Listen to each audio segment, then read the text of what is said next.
He had buried the weight of loss deep inside him, convinced that solitude was the only way to survive. 4 years, the desert had been his only companion, the silence his only friend. But one morning, on the doorstep of his isolated ranch, he found a small, broken figure struggling for life. A child who wasn't just lost, but a living thread pulling him back into a world he thought he'd abandoned forever. What happened next didn't just challenge his solitude, it shattered everything he thought he knew about courage, mercy, and the fragile power of life. Watch closely, and experience the story that will grip your heart and refuse to let go. Let us know in the comments where you're watching from, and if you feel the weight of these stories, make sure to subscribe for more. Now, step into the world of a man who thought he had nothing left to lose, and a child who showed him how to live again. The first sound I heard that morning wasn't the wind scraping against the tin roof or the groan of the old porch swing. It was silence. Heavy, suffocating silence, the kind that makes a man feel like the whole world has forgotten he's alive. I had grown used to it. I had invited it. Out here, on this stretch of barren land where even the weeds seemed too tired to grow, silence was my only companion. I had come to this farm to bury myself. Not in soil, not in a grave dug by hands, but in a kind of living death. A place where memories could wither under the weight of the sun until nothing remained. At least, that was what I told myself. For 2 years, the plan had worked. Each day bled into the next, marked only by the creak of the pump handle, the slow drip of water into a tin basin, the shuffle of boots across dust that never seemed to settle. My wife's laughter, once bright enough to fill any room, had long been swallowed by these walls. I used to hear it in echoes, the way a man sometimes hears the sea long after he's left it. But even that had faded now. All that remained was the hollow quiet, a reminder of everything I had failed to keep alive. The days blurred together. I'd rise with the dawn, sip coffee gone bitter from age, stare at fields that yielded nothing but brittle stalks, and sit on the porch until the sun bled red into the horizon. I read the Bible sometimes, though the words never settled in me. They were just black scratches on white paper, as empty as the sky above me. That morning, though, something was different. I didn't notice it at first. My mind was wandering, caught between the lines of scripture I couldn't understand and the taste of dust in my throat. Then I heard it. A sound so small it might have been imagined, a faint whimper, like the cry of an animal too weak to fight anymore. It came from beyond the cornstalks, what little remained of them, nothing but withered husks rattling in the breeze. At first, I ignored it. Out here, noises traveled strange. A coyote, a wounded bird, the wind playing tricks. That was what I told myself. But the sound came again, clearer this time. Not an animal. A child. I froze, the Bible slipping from my lap and thudding against the porch boards. My first thought was that it couldn't be real. No child would wander this far into the dust, not unless driven by something terrible. My second thought was worse. It was real, and I was about to be pulled into something I had no strength left to bear. I stood, every bone in my body stiff from sitting too long, and shaded my eyes against the glare.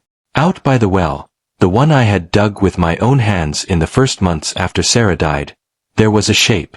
Small, crumpled, pressed against the stones as though the earth itself had tried to swallow it whole. I stepped down from the porch, boots crunching on dry soil. Each footfall felt heavier than the last. I didn't want to see. I didn't want to know. I had spent 2 years building a wall of silence around myself, and this sound, this tiny plea for life, was tearing a hole straight through it. When I reached the well, I saw her. A little girl, no older than 7 or 8, curled up like a dying bird. Her dress was torn, stained with dust and blood, her black hair matted against her face. Her lips were cracked, her chest heaved in shallow, painful spasms. She was fighting for air the way a fish fights when it's pulled from the river. For a moment, I couldn't move. My throat tightened. I knew this feeling too well, the helplessness, the dread. It was the same as when I watched Sarah slip away, breath by breath, and could do nothing but hold her hand while the light left her eyes. I wanted to turn around, to go back inside, close the door, Let the desert claim what it was always trying to claim. It would have been easier that way. Consistent with the life I had carved for myself, a life built on refusing to fight against the tide. But then she made a sound, a soft, resigned sigh, the kind that only comes when someone has given up. And in that sigh, I heard something else. Not a plea. Not even a cry. An order. I knelt by the well, the heat pressing against my back, the sun a hammer on the crown of my head. I gripped the pump handle, rusty from neglect, and forced it down. The iron shrieked, protesting like an old man woken from slumber. Then water came, cool, dark, alive. It splashed into the basin, catching the light like a promise I hadn't made. I filled a tin cup, the same cup Sarah had once used to water her garden, and held it to the girl's lips. She flinched at first, her eyes opening just a fraction. They were dark, wide, filled with a fear that went deeper than thirst. I stayed still, my hand steady though my heart hammered against my ribs. Finally, instinct won. She drank, not fast, not greedy, but with the slow, painful rhythm of someone pulling back from the edge of nothing. Each swallow was a victory, each drop of water a rebellion against death. When the cup was empty, her head fell back, too weak to do more. I sat there, staring at her fragile frame, my breath shallow. I had given her water. A simple act. And yet, as I looked at her, I knew it was more than that. It was a declaration, whether I wanted it to be or not. I lifted her in my arms. She weighed nothing. Less than nothing, like carrying a bundle of rags. Her skin was hot, feverish, her heartbeat faint against my chest. I walked back toward the cabin, each step slow, deliberate. I felt like I was crossing a line I would never uncross. Inside, I laid her on the cot in the corner, wrapping her in one of Sarah's old quilts. The fabric looked too heavy for such a small, broken body, but it was all I had. She didn't move, didn't even stir. Just breathed, shallow and fragile, as though the smallest touch might shatter her. I sat across the room, the shotgun laid across my lap, and stared. For the first time in 2 years, I was no longer alone. And instead of comfort, the feeling that crept over me was dread. Because nothing in this world comes without cost. I sat there in the half-dark of my cabin, the walls closing in on me like the ribs of a coffin, and tried to make sense of what I had just done. She lay on the cot in the corner, swallowed by one of Sarah's old quilts, her chest rising and falling in shallow jerks. A stranger. A child. A trespasser in the grave I had dug for myself. The air inside the room was heavy, thick with dust and smoke from the dying fire in the stove. Every creak of the timbers, every groan of the wind outside sounded louder now, sharper, as if the house itself had taken on a kind of restless life. I had lived here 2 years with nothing but silence, and now silence felt different. It wasn't empty anymore. It was waiting. I set the shotgun across my knees and leaned back in the chair, eyes fixed on the girl. She looked too small for this world, too fragile to bear the weight of it.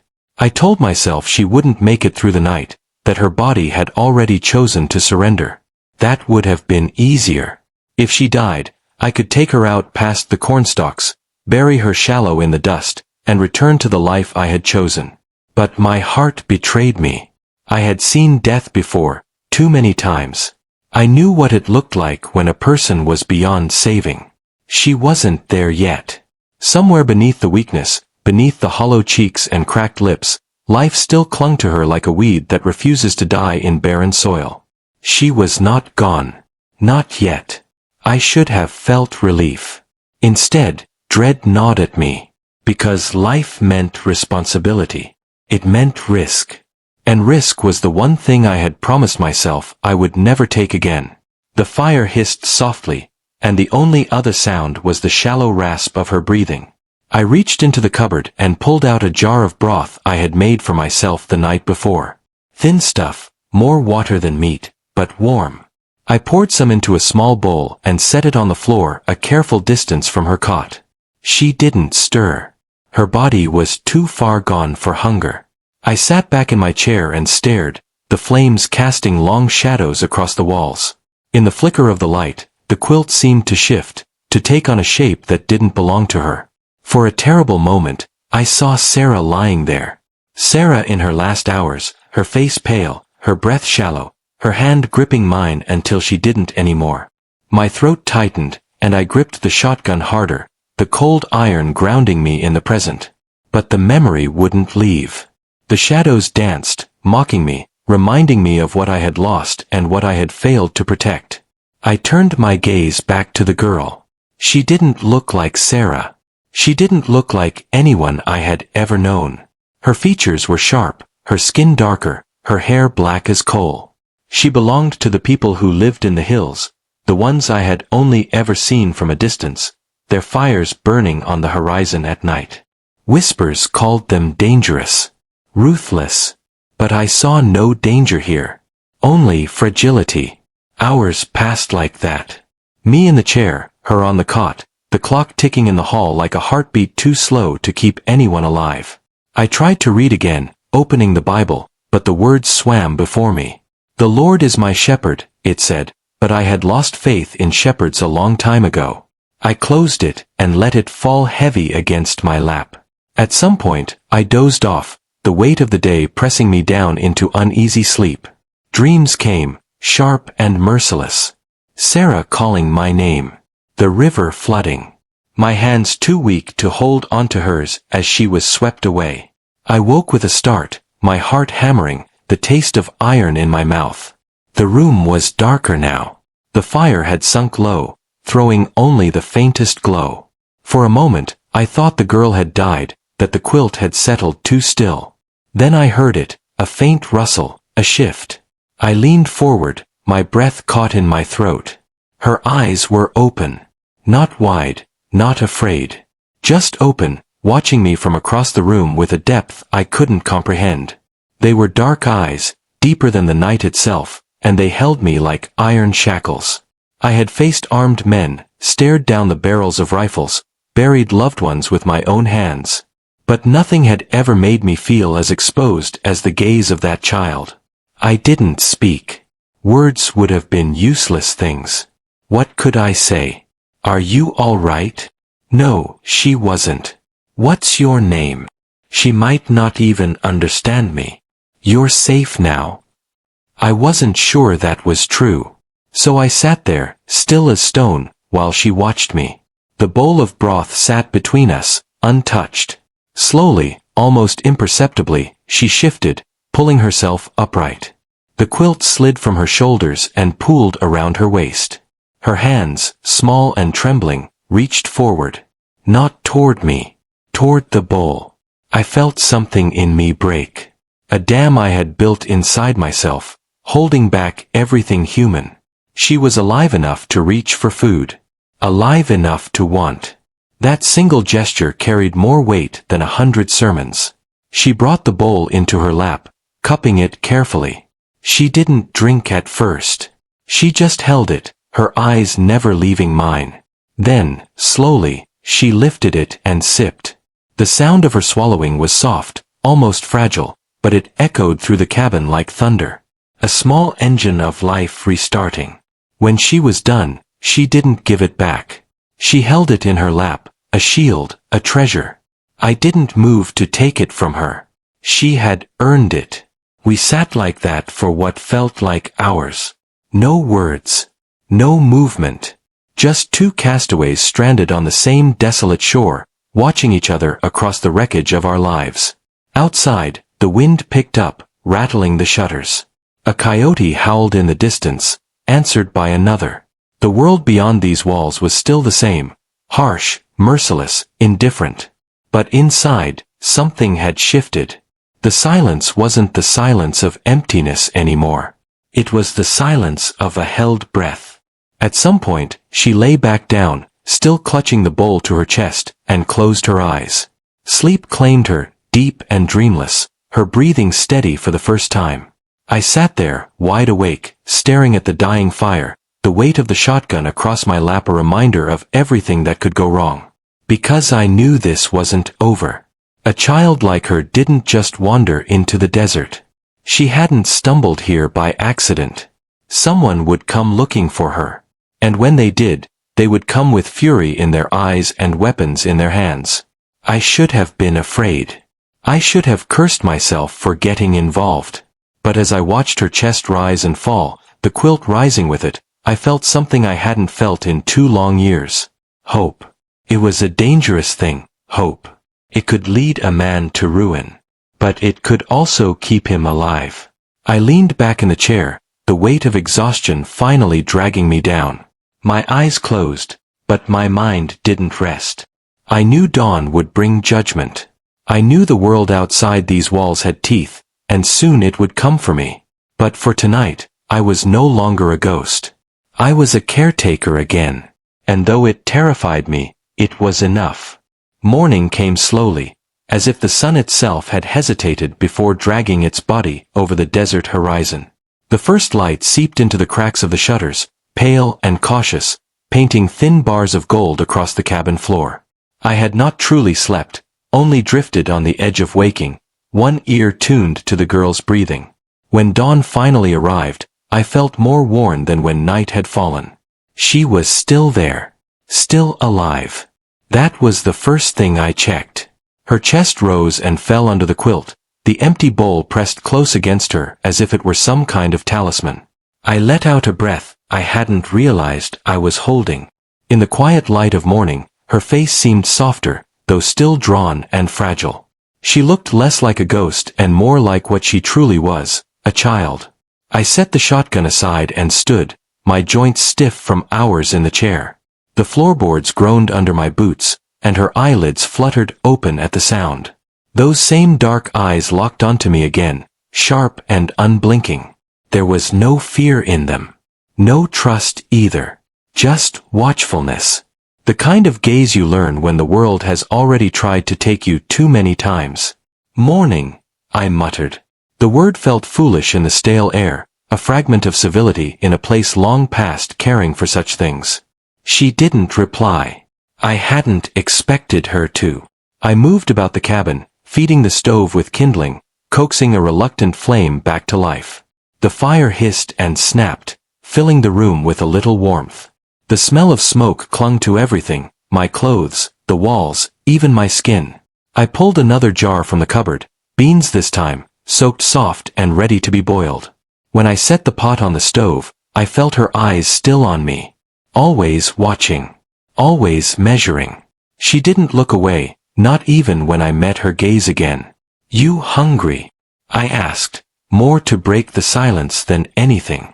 I tapped the pot with the spoon. "Food." Her brow furrowed slightly, the first real sign of expression I had seen. Slowly, she sat up, clutching the quilt around her shoulders. Her lips parted, but the sound that came out was not English. A low murmur of syllables, sharp and strange, carried on a voice roughened by thirst. I froze. The words meant nothing to me, but they carried weight, the rhythm of a language spoken long before I had set foot in these lands. She said it again, softer this time, as if testing whether I would understand. "I don't," my voice caught. "I don't know what you're saying." Her eyes narrowed, but she didn't speak again. The beans bubbled, filling the cabin with a smell that reminded me too much of evenings long gone. Sarah laughing in the kitchen, the sound of spoons clinking, a warmth that had nothing to do with fire. I clenched my jaw and pushed the memory away before it hollowed me out again. When the food was ready, I ladled some into a wooden bowl and set it near her cot. She eyed it the way a wolf might eye a trap, suspicion warring with hunger. Then, slowly, she reached out and pulled it into her lap. She ate in small bites at first, then faster, like someone who had learned that food could vanish without warning. I didn't stop her. Didn't tell her to slow down. Let her eat the way she needed to. When the bowl was empty, she set it down with care, as if she knew it was valuable. Her eyes found mine again, unreadable. For a moment, I thought she might try to speak once more. But she only wrapped the quilt tighter around herself and leaned back against the wall. We sat in silence. The kind that stretched thin but didn't quite break. Outside, the desert was waking, wind sweeping across the dead cornstalks, a hawk circling in the distance. I decided I needed air. Stepping outside, the sun hit me like a hammer. Even this early, the heat was sharp, the sky already hard and bright. I scanned the horizon the way I always did, habit drilled into me by too many years of waiting for something bad to come. The land was empty, endless. But then, smoke. Not much. Just the faintest thread rising miles to the west. Thin enough to be missed if you weren't looking for it. But my eyes had grown used to searching. I froze, my hand tightening around the doorframe. Smoke meant fire. Fire meant people. And people meant trouble. I stood there a long time, the sun crawling higher, until the thread of smoke thinned and disappeared. Maybe it was just travelers passing through. Maybe it was nothing at all. But in my gut, I felt the old weight of inevitability pressing down. When I went back inside, she was watching me again, her head tilted slightly, as if she had seen the change in my face. Maybe she understood more than I thought. Maybe she had seen that smoke, too. I sat down hard in the chair, rubbing a hand over my face. The silence stretched again, heavier this time. I needed to know who she was. Where she came from. Why she had stumbled half dead into my land. But how do you ask questions when words mean nothing between you? I tried anyway. What's your name? Blank eyes. Name. I pointed at my chest. Me. John. My voice cracked on the word, as if I hadn't spoken it in years. Her gaze didn't shift. I tried again, slower. John. I tapped my chest once more. For a long moment, nothing. Then, so soft I almost didn't hear it, she murmured something. A single word, shaped strange in her mouth. It might have been a name. Or it might have been nothing at all. Is that you? I asked, leaning forward. Your name. She didn't repeat it. She just stared, then pulled the quilt tighter around herself and turned her face to the wall. I leaned back, the chair creaking under my weight. The sound of the wind outside filled the space between us. Her name, or what might have been her name, echoed in my head, though I couldn't pin the syllables down. It slipped away like water through my fingers. Still, it was something. A thread of connection, however fragile. But threads can snap. That night, when darkness fell again, I didn't sleep. I sat in the chair with the shotgun across my knees, eyes fixed on the door. The memory of smoke haunted me, curling in my mind like the ghost of fire. Someone was out there.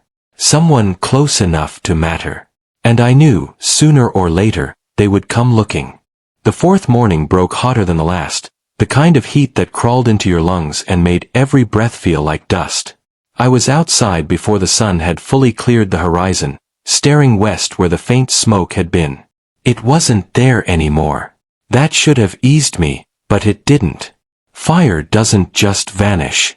Someone had put it out. Which meant someone was there.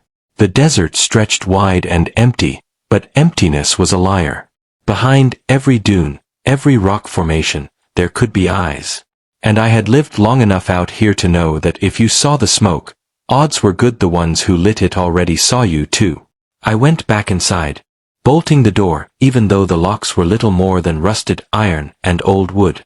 She was awake, sitting cross-legged on the cot with the quilt still wrapped around her shoulders. Her dark hair was tangled, her face pale but less ghostly than the night I had found her. She watched me again, always watching. I set the shotgun on the table and tried again, though I felt ridiculous. John, I said, tapping my chest. Her eyes flicked to my hand, then back to my face. Silence. John. This time, after a long pause, she lifted a thin hand and touched her own chest. A murmur slipped from her lips, soft, short. The same word she had spoken the night before. It wasn't English. But the cadence of it struck like a name. Your name? I asked, leaning forward. She didn't answer, only repeated the word once, then lowered her gaze. It was something. A thread between us, however frayed.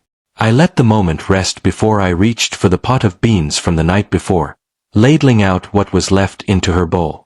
She ate quietly, slower now, as if she had decided the food would not be stolen from her hands. When she was finished, She wiped her mouth with the back of her sleeve, then looked at me again. This time, she lifted her hand, curled her fingers, and mimed walking across the table's surface. I frowned. Walk. She repeated the gesture. Then, with effort, she shaped a word. Her accent twisted it, but I caught the echo. Go. The sound jolted me. It was the first English I had heard from her mouth, though rough and uncertain. Go. I repeated. She nodded once. My gut clenched. She wanted to leave. To go where? Back west, where the smoke had risen. Toward the people who had left her half dead in the sand? Or away from them? I tried to ask, fumbling with words she wouldn't understand. I pointed west. Go. Her eyes hardened. She shook her head violently, clutching the quilt tighter. Then she raised a trembling hand and traced a shape in the air, jagged like a crooked letter. She repeated the motion, whispering words I couldn't grasp. Her voice cracked with something raw. Fear. Whatever was out there, she didn't want to go back to it. The air in the cabin grew heavy. The stove hissed, the wood popping, but her gaze was steady, pleading in its own way. I leaned back, rubbing a hand over my face. Damn it, I muttered. What trouble did you bring me? Her head tilted, uncomprehending. I tried to push the thought away. Survival had rules. Don't get attached. Don't take on more than you can carry. But rules have a way of breaking when you least expect it. By midday, the heat was unbearable. I opened the shutters just enough to let air flow in, but not enough for anyone outside to see. The land shimmered under the sun, an ocean of sand and broken earth. That was when I saw them. Far in the distance, near the horizon, 3 shapes moved. Small at first, but steady. Riders. Horses. My chest went tight. It had been years since I had seen anyone cross this land on horseback. Most travelers stuck to the cracked highways, hiding in the shells of old cars or walking in ragged lines. Horses were rare now. Too valuable. Too hard to keep alive. If someone had them, they weren't drifters. I stayed at the window, eyes tracking them. They were still far off, black dots against the pale earth, but moving steadily eastward. Toward us. I shut the shutter quickly and turned back. She was staring at me, as if she had known even before I did. Slowly, she lifted her hand and repeated that jagged motion in the air. Her lips shaped the same foreign word again, sharper this time. They're coming, aren't they? I whispered, though she couldn't understand. She hugged the quilt around herself, nodding once, almost imperceptibly. The rest of the day stretched like a wire pulled taut. Every creak of the cabin, every gust of wind felt like footsteps. I sharpened the hunting knife, checked the shotgun, counted and recounted the shells. Too few. Always too few. She sat quietly, eyes following me, her silence almost heavier than words. Once, when the wind rattled the shutters, she flinched, clutching the quilt tighter. For the first time, she looked like the child she truly was, not the silent ghost that had stumbled to my door. Night came, and I lit no lamp. We sat in the dark, the stove embers glowing faintly, both of us listening. Somewhere out in the desert, the riders would be making camp. And I knew, deep down, with the same certainty that had carried me through years of solitude, that the smoke I had seen days ago was no accident. They were looking for something. Or someone. And now, they were close. The wind shifted at midday, carrying with it a faint scent of smoke and sun-baked earth. I could hear it, even before I saw it, hooves striking the dry soil in rhythm, a sound that made the dust beneath my feet vibrate as though the earth itself were warning me. I stood at the door, my hand resting on the shotgun, heart thudding against ribs that felt too narrow to contain it. Outside, the 3 riders had grown larger in my vision, figures resolute and relentless. Not drifters. Not wanderers. Men with purpose, moving in a line that spoke of coordination, discipline. The girl watched me from the cot. Her hands were folded, her small body still wrapped in the quilt, eyes darting to the door and back to me. Something passed between us in silence, A shared understanding that what was coming could not be stopped by fire or steel alone. I opened the door just enough to feel the sun against my face. It burned hotter than ever, a bright and merciless light. I could see them now, mounted black horses, dust trailing behind like smoke plumes, their bodies armored in rough leathers and cloths painted with symbols I didn't recognize. Symbols. That's what caught my attention first, the same jagged shapes she had traced in the air. Her hands. Her murmurs. The strange syllables. They weren't random. She belonged to them.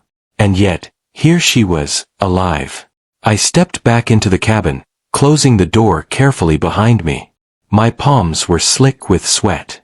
I felt old, every memory of Sarah and the life I had tried to bury pressing down on me. All the failures, all the moments I had chosen solitude over connection, they clawed at my chest like hungry birds. The girl shifted, tilting her head. She understood more than I realized. She knew, without words, that our time was short. That the men approaching were not here for idle conversation. By late afternoon, the sun was a heavy, molten disk in the sky. The 3 riders had multiplied. Dust plumes now danced along the horizon, signs of more horses, more men. My chest tightened. I counted them as best I could, 3, 6, 10. Too many. Too fast. The girl, still silent, finally rose. She placed the quilt on the cot and stood there, her small frame upright, eyes locked onto mine. She didn't move toward the door. She didn't even glance at the windows. She only repeated the gesture from earlier, the jagged line, the syllables whispered too softly to catch. I leaned down, heart hammering. They'll kill us if we stay here, I muttered, though it wasn't exactly true. They wouldn't kill her. They wouldn't kill me, not if I did everything right. Her eyes glimmered with something fierce. Understanding. A decision. The child I had rescued, who had crawled out of the desert for water, was no longer just a survivor. She was a signal. A warning. The sun began to drop, long shadows creeping across the cabin floor. I worked quickly, checking windows, loading the shotgun again, and gathering whatever weapons I had. Every step was deliberate. Every sound, from the creak of the floorboard to the whisper of my own breath, was amplified. Outside, the horizon began to ripple with motion. The 3 riders were not alone anymore. A small army, dozens at least, moving like a river of dust and leather, advancing steadily across the barren land toward my home. I took a deep breath, chest tight, and turned to her. She met my gaze with eyes wide, steady, and somehow unafraid.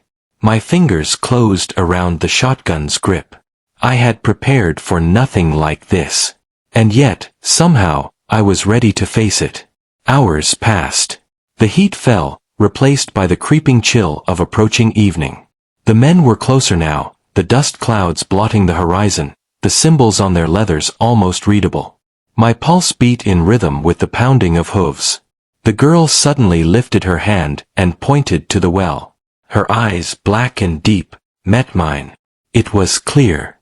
She wanted them to know, this was the source of her life, the place where she had been saved. She was telling them, silently, that no harm had come from me. I understood. And I also knew it was the only chance to prevent bloodshed. I stepped out into the porch, shotgun in hand, careful not to make sudden moves. The girl followed, small but steady. She lifted her hand again, miming the act of drinking from the tin cup I had given her. The effect was immediate. The riders halted at the edge of the cabin's shadow. The symbols on their leathers, some kind of clan markings, badges of authority, gleamed in the fading light. Their leader, taller, broader than the rest, dismounted. Every movement deliberate. Every step silent on the dry earth. I felt my heart in my throat. I wanted to raise the shotgun, to fight, to make a stand. But something about the way the girl stood there, small yet defiant, shifted the weight in my chest. The leader approached, stopping 20 paces away. His eyes, hardened by years of command and sorrow, locked on the child. I couldn't read his face, but his presence was undeniable. And in that presence, I realized something I hadn't yet allowed myself to admit. This girl was not just lost. She was precious. She stepped forward, tiny and unwavering, and mimed the act again. Water, life, and the gift I had given her. The gesture was simple, but it carried meaning far beyond words. The leader's face softened imperceptibly, a subtle cracking in the stone mask of command. He spoke guttural words I couldn't understand, and I realized the entire group waited, as though his tone set the measure of what would follow. I lowered the shotgun slowly, every muscle taut.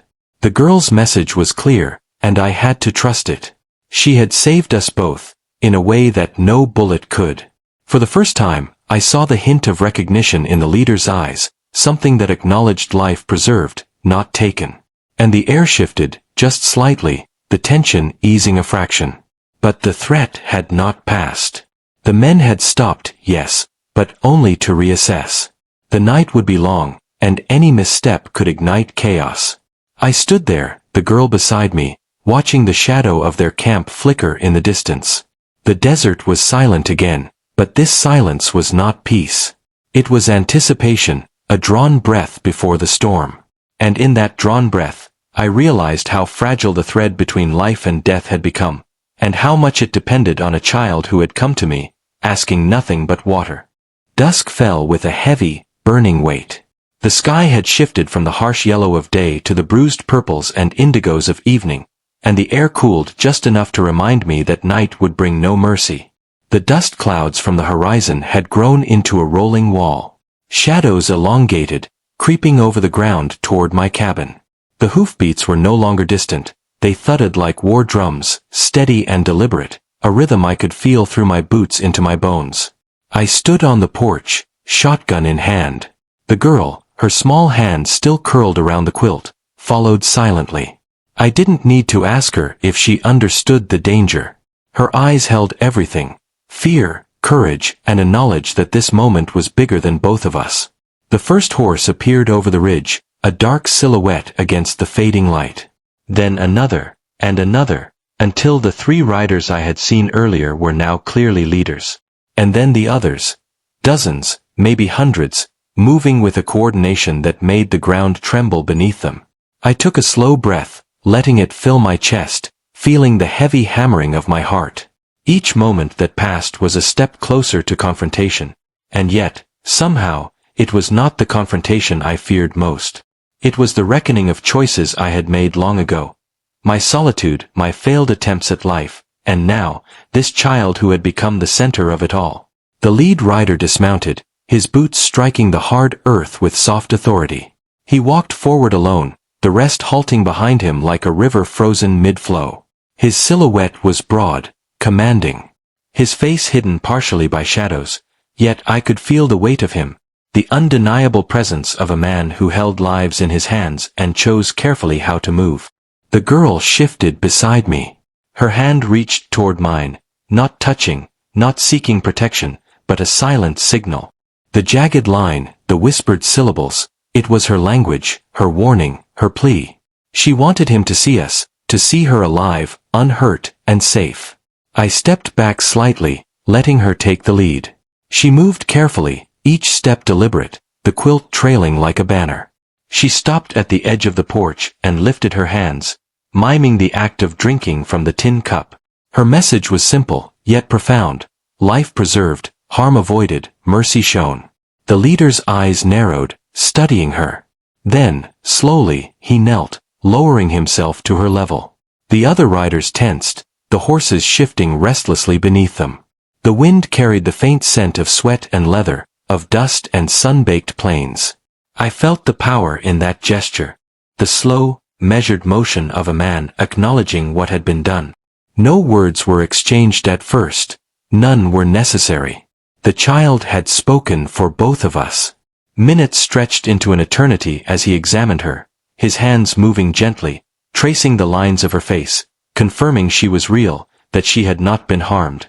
The subtle shift in his stance, the slackening of his shoulders, signaled to the others that their rage, their pursuit, was no longer directed at me. I lowered the shotgun, fingers trembling. The girl's eyes flicked to me briefly, then back to the man before her. Her small head tilted slightly, a subtle nod of understanding, as if to say, "See? I am safe. You must trust me." The wind carried his next movements, the slow, deliberate untying of a single eagle feather from his hair. He held it out, not to me, but as a message, an offering, an acknowledgement, a mark of respect for the act that had saved his daughter. I swallowed hard. The world felt fragile, balanced on a knife edge between violence and understanding. My mind raced through possibilities, strategies, consequences. I could have fought, yes. I had the tools. But the child, standing there with her courage and her quiet wisdom, had already dictated the outcome. The men behind him shifted, relaxing minutely, the tension that had been coiled like a spring easing. The horse's ears flicked back, the rider's hands loosening from reins, and the air grew heavy with unspoken questions. Night was now fully upon us. The horizon was no longer a distant line but a sea of darkness punctuated by faint glimmers of fire from their camp. The child's signal had worked. Violence was averted, for now. I turned my gaze to her, kneeling beside the edge of the porch. She looked at me, small yet commanding in her own right, and I realized how extraordinary she had become in such a short span. The girl who had been crawling toward life only days ago had, without a word, dictated peace.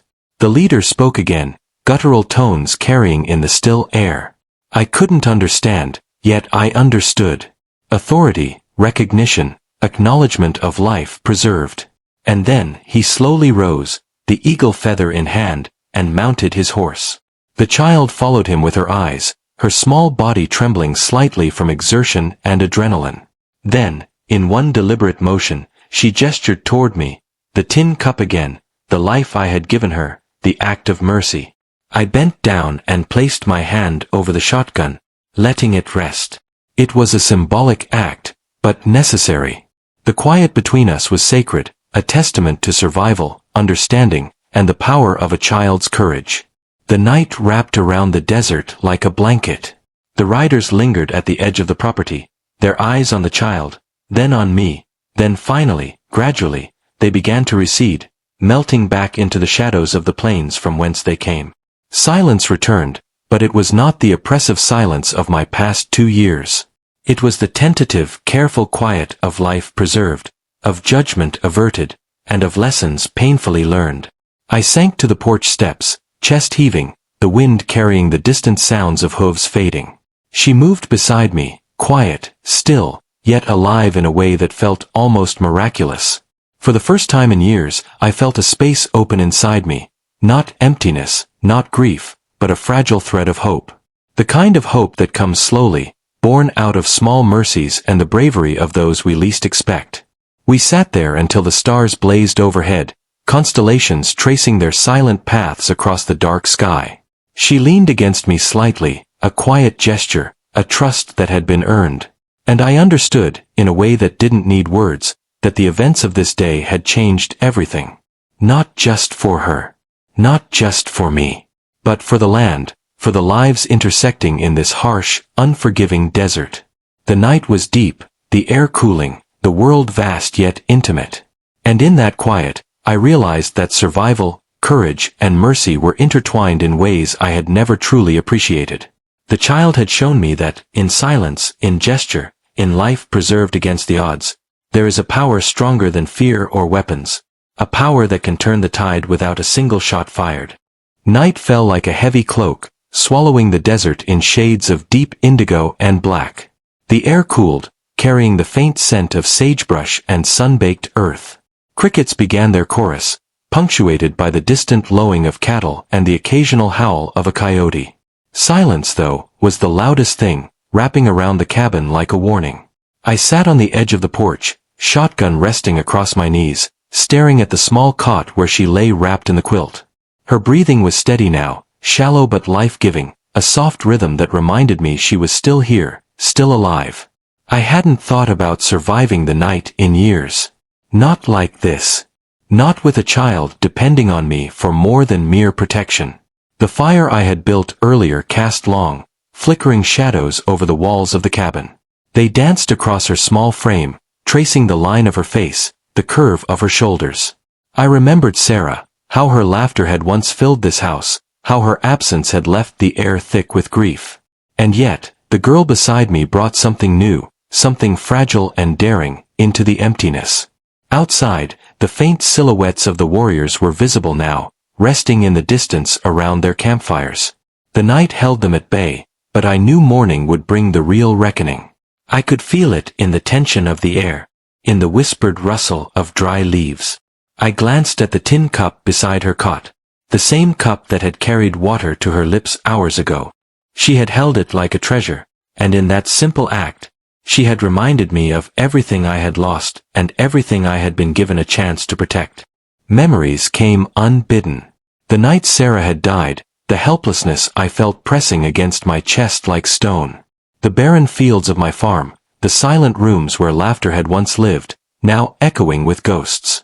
And now, this child, silent yet commanding, had walked into my life and reminded me that life, however fragile, could not be ignored.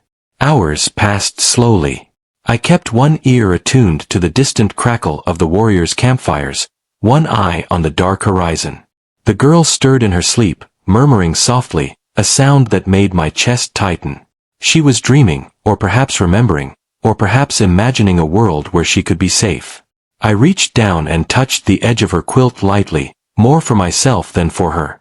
To feel the weight of life still present, still clinging stubbornly to the world. The night pressed in from every side, yet inside, a fragile calm began to take root. I remembered the small creek behind our first home, swollen from relentless spring rains.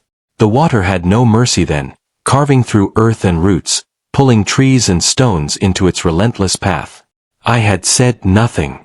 Sarah had said, "It only knows how to move forward."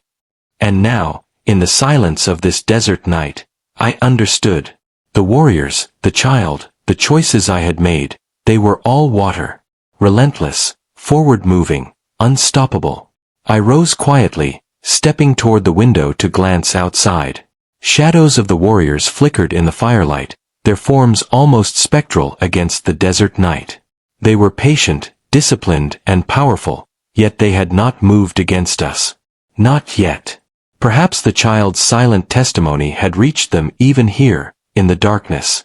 She stirred again, lifting her head slightly, eyes opening just a sliver. They were black, deep, and old beyond her years. I felt a tremor in my chest, wonder, awe, fear. She had seen more in her short life than I had in years, yet here she was, alive, resilient. I sat back down, shotgun across my lap, watching the night. The air was thick with anticipation. Every distant sound, the rustle of leaves, the shift of a horse, the low murmur of a man, was amplified.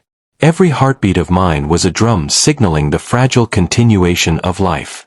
Hours blended together. Stars wheeled overhead, bright and indifferent, as if observing the struggle of mortals with quiet judgment. I felt the weight of every choice I had made, every step that had led me to this cabin, to this child, to this night. The girl shifted again, and I realized she was awake, fully aware, though she made no sound. Her eyes found mine, and in them, I saw understanding, courage, and a silent demand. "Trust me." I nodded faintly, more to myself than to her. I understood. We had survived this far by trusting each other, by allowing life to guide us rather than fear. The night stretched on, the wind whispering across the plains, carrying the faint smell of dust and fire. The warriors had not moved, but the tension between us was a living thing, coiled and patient, waiting for the first light of dawn to test our resolve. And I realized finally that the quiet I felt in my chest was not emptiness. It was life. Fragile, uncertain, but real. And as I watched the girl beside me, small yet unyielding, I understood that courage often comes in the smallest forms. The act of mercy, the simple offering of water, had shifted the tide. The night deepened, unbroken by sound or motion, yet every second was charged with the inevitability of the coming day. I closed my eyes briefly, allowing the weight of survival and responsibility to settle, to anchor me. She shifted again, curling slightly, her small hand brushing against mine without thought, without fear. And in that gesture, I felt a bridge between the past and the future, a fragile thread connecting loss, redemption, and hope. The night carried on, the stars wheeling silently overhead, and I understood that we had reached the edge of something vast. A choice awaited us with the first light of dawn, a choice that would define not just our survival, but the delicate balance between life and death, trust and fear, mercy and vengeance. And I waited, quietly, knowing that when the first rays of sun touched the desert floor, everything would change. The first light of dawn broke over the horizon in sharp, unforgiving streaks of gold and amber. Shadows retreated, and the desert, once a muted canvas of night, now blazed with color, each rock and tumbleweed outlined with harsh clarity. The air was cooler than the night, but it carried a tense electricity, a warning that the long night's fragile peace was about to be tested. I stepped onto the porch, the shotgun resting in my hands. The girl followed, her small feet silent against the wooden boards. Her eyes, dark and unreadable, scanned the horizon where the first horses of the warriors appeared. They had not moved during the night, but the dawn revealed their numbers, far beyond what I had imagined. The sheer scale of them pressed against the mind like the weight of a mountain. 400, maybe more, stretched from the edge of the ridge to the withered fields. Painted faces, stoic and unforgiving, riding horses that seemed to drink in the light, their lances and rifles catching the sun's glare. There was no sound yet, just the sight of them, a living wall of intent, watching, waiting. The leader emerged first, a figure both regal and terrifying, atop a black stallion. His eyes scanned the small clearing, then landed on the girl. His pace was deliberate, measured, the air thick with authority and purpose. I could see every line in his face, carved by grief, responsibility, and fury. I raised the shotgun slightly, the weight a reminder that I could still fight. My instincts screamed to defend, to survive, but the girl's hand brushed mine, a subtle, silent gesture that froze me. She would not allow this to be a battle. She had survived the night, and now she would dictate the terms of this confrontation. The leader dismounted slowly, the ground crunching softly beneath his boots. The warriors behind him remained statuesque, their movements synchronized, a tide held in check only by the will of a single man. The desert held its breath with me. The girl stepped forward first, the quilt trailing behind her like a banner of peace. She lifted her hands, mimicking the act of drinking from the tin cup. Her eyes locked on her father, and for a long moment, nothing moved but the wind through the dry grass. Then, he lowered himself to her level. The movement was deliberate, unhurried, a recognition of the truth she carried in her small, fragile frame. The warriors shifted slightly, waiting for the signal, for the acknowledgement that would decide whether the morning would be filled with blood or mercy. I lowered the shotgun, fingers trembling, heart hammering. Every choice I had ever made, the solitude, the failures, the grief, condensed into this one moment. And yet, the child, silent and commanding, had already dictated the outcome. He reached for her gently, his large hands tracing the lines of her face, confirming her existence, her safety. Then, slowly, he untied a single eagle feather from his hair, holding it out, not to me, but as a silent declaration. Respect, acknowledgement, recognition of life preserved. The warriors behind him exhaled, their bodies relaxing as though a collective tension had been lifted. The horses shifted, snorted, and the air, heavy with anticipation, seemed to breathe again. The girl, standing small yet unyielding, gestured toward me. Her silent narrative spoke louder than words. The water, the life saved, the mercy shown. She had transformed the power dynamic in the span of a few moments, and I could only watch, humbled and awed. He rose fully now, the eagle feather in hand, and returned to his horse. The warriors followed in disciplined order, the tide of potential violence receding without a single shot fired. The sun climbed higher, bathing the land in its unrelenting light. I watched until the last rider vanished over the horizon. The girl, still beside me, allowed herself a small, almost imperceptible exhale.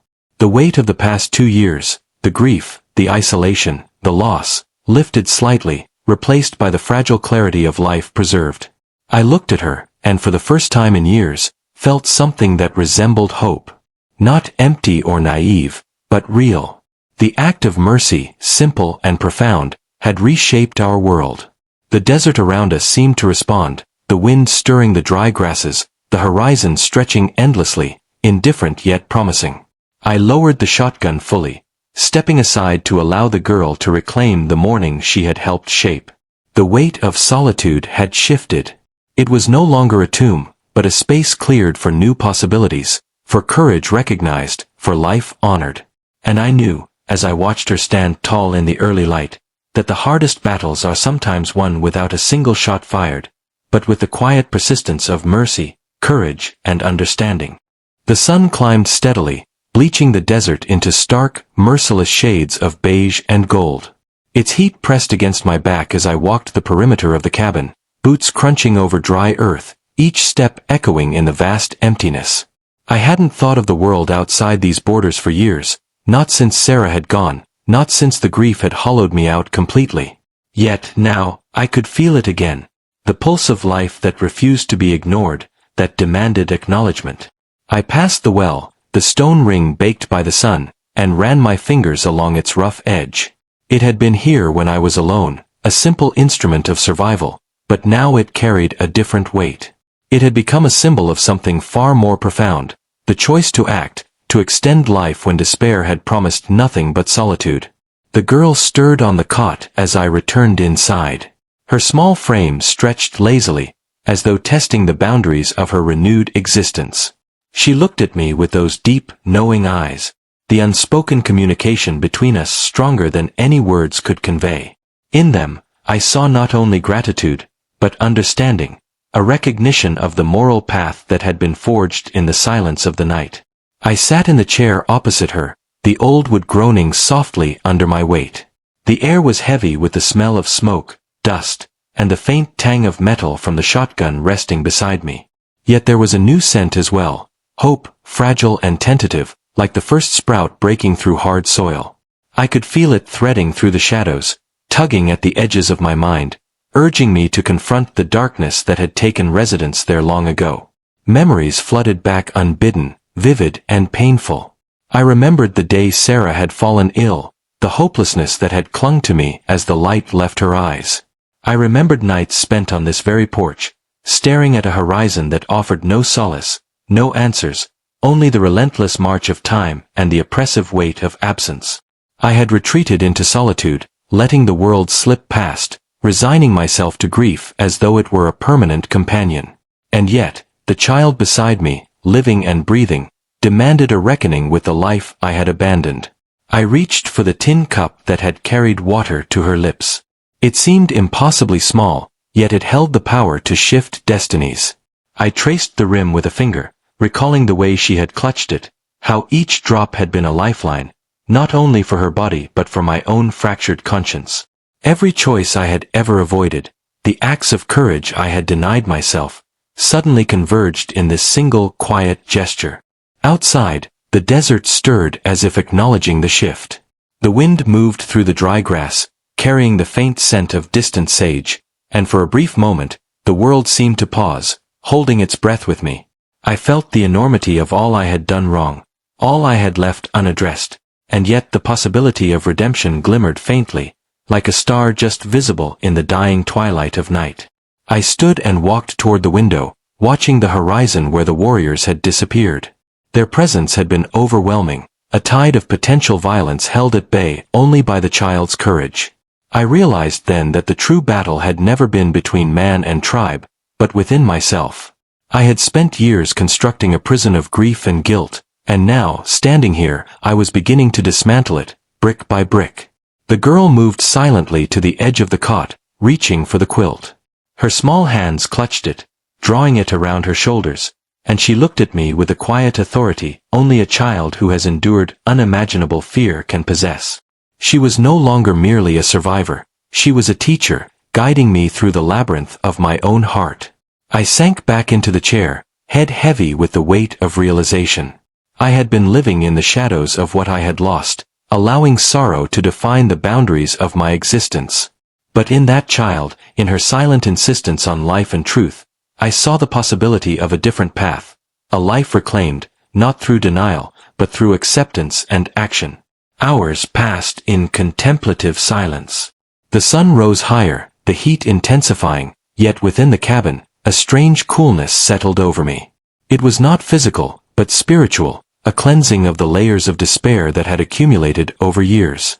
I felt the hollow spaces inside me begin to fill, not completely, not yet, but enough to recognize that survival was not merely a matter of breathing, but of engaging, of choosing life even when it demanded courage I thought I had lost. She reached for the tin cup again, and I handed it to her without thought. The simplicity of the act belied its profundity. She drank, slow and deliberate, as if savoring not just water, but the affirmation of her existence, the acknowledgement of our shared journey. In that small, intimate ritual, I understood that redemption is often found not in grand gestures or battles, but in the quiet, consistent acts of care that defy indifference.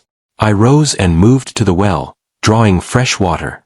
The iron handle protested with a squeal, but I welcomed the resistance, feeling the physical exertion tether me to reality. Each bucket carried was a testament to the choice to act, to preserve life when every instinct had once been to withdraw. The girl watched, eyes unblinking, and I realized that in her gaze was a reflection of my own potential, a reminder that courage, even in the smallest form, can reshape the contours of fate. I felt a tremor in my hands, not of fear, but of awakening, as if life itself was reminding me that the past could not be undone, but the future could be molded by intention and mercy. Hours melted into one another, a rhythm of water, breath, and quiet acknowledgement. The desert outside roared softly in the heat, the wind stirring dust into golden clouds that danced across the barren fields.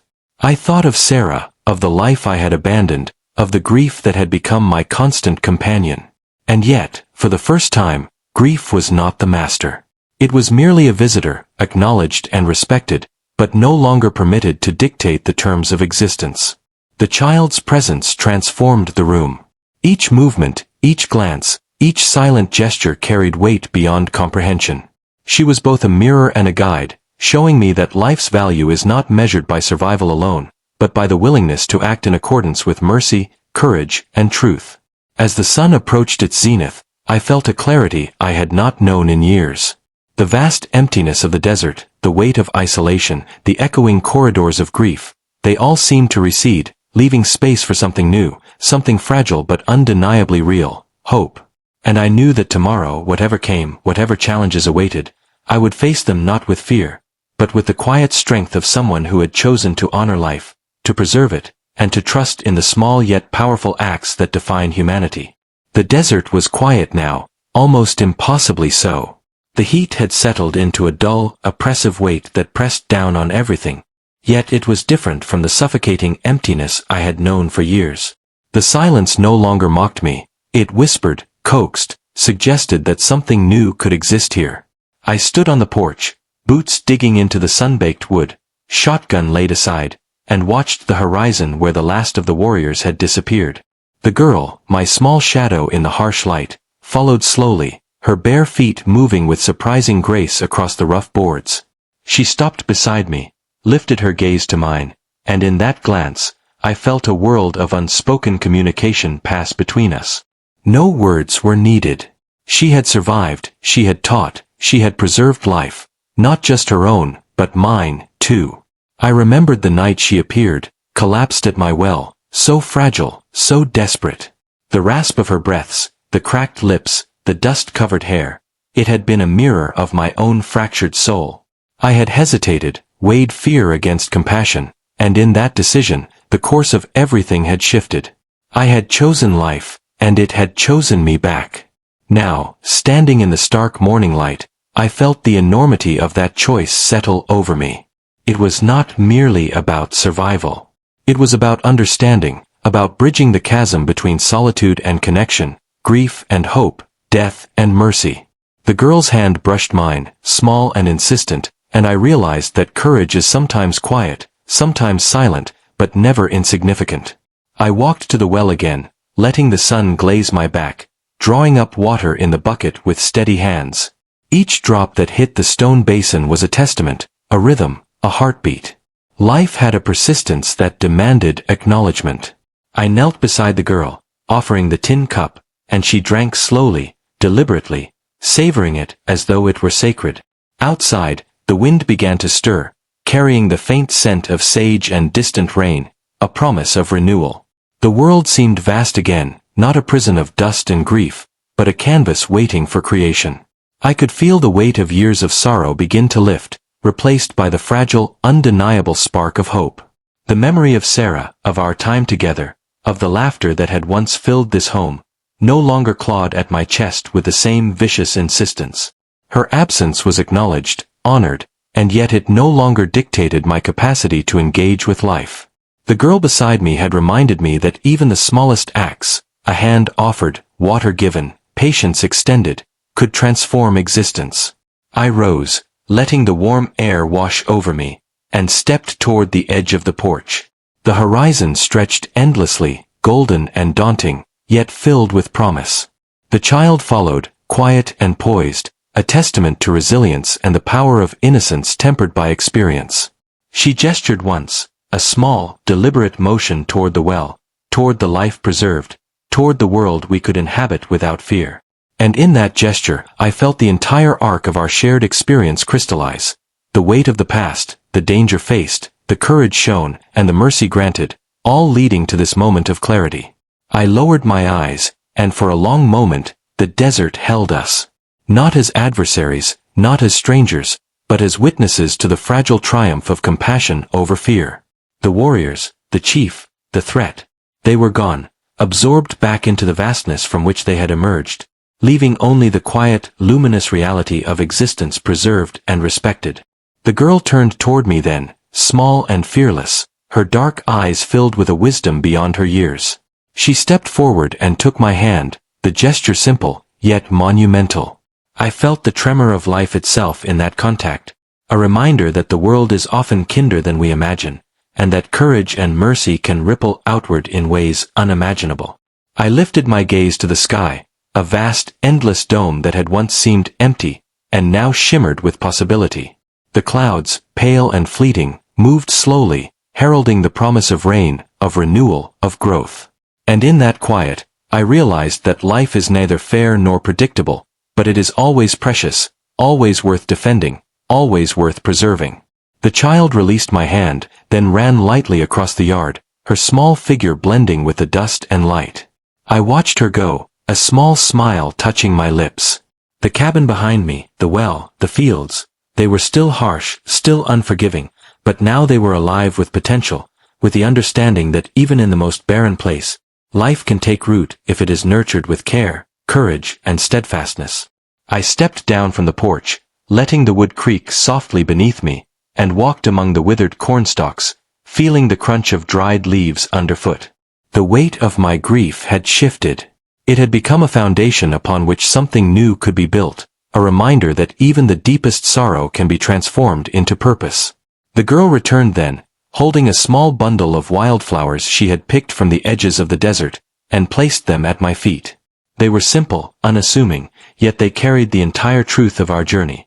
That life persists, that hope can bloom in the most unlikely of places, and that courage is measured not in violence or conquest, but in the quiet insistence to do right when it is hardest to act. I bent down, touched the fragile blooms, and felt the pulse of possibility radiate through me. The eagle feather, still resting on the mantle inside, seemed now to shimmer with significance beyond memory, a symbol of respect, of lives intertwined, of debts acknowledged and honored without fanfare or violence. The sun climbed higher still, and I lifted my face to its warmth, letting the light wash over me, cleansing, clarifying, affirming. The desert seemed to breathe with me, the wind carrying away the remnants of isolation and grief, leaving space for life, for mercy, for hope. And in that moment, I understood fully. The past could not be undone, the losses could not be reclaimed, yet the future remained unwritten. Every choice, every act of courage, every gesture of compassion, no matter how small, was a stroke upon that canvas. And in this quiet, radiant dawn, I knew that I would continue, not as a man defined by sorrow, but as one who had learned to preserve, to nurture, and to honor the fragile, indomitable spark of life. The girl looked up at me, and we shared a glance that held the weight of everything, the night, the danger, the fear, and now the clarity of understanding. Words were unnecessary. We had both survived, both learned, both transformed. and the world, immense and indifferent, seemed just a little more gentle in its indifference, more forgiving in its vast expanse. I turned then, finally, and walked back to the cabin, the girl following, a silent companion in the new dawn. The door closed behind us with a soft click, the echo resonating in the quiet that was no longer oppressive, but filled with promise. Outside, the desert shimmered in heat and light, waiting for the rains, waiting for life, waiting for stories yet to be written. And for the first time in many years, I felt whole. The world had not changed. It had not softened. But I had. And that, I realized, was enough. The wind stirred again, carrying a faint scent of sage and possibility, and I knew that whatever trials awaited, whatever darkness might come, life, courage, mercy, hope, would endure. And so I stood, the desert stretching endlessly before me, the girl beside me, the cabin behind me, and let the sun wash over us. Not as a witness to death, grief, or loss, but as an observer of life preserved, choices honored, and hope reborn. In that vast, silent expanse, I understood something eternal. The smallest acts of compassion can outshine the greatest darkness. And in them, we find the power not just to survive, but to truly live. If you were in his place, facing the impossible, would you have made the same choices? Share your thoughts in the comments below, and don't forget to like the video if this story moved you. Explore the other videos on your screen for more tales of courage, mercy, and the fragile strength of the human heart.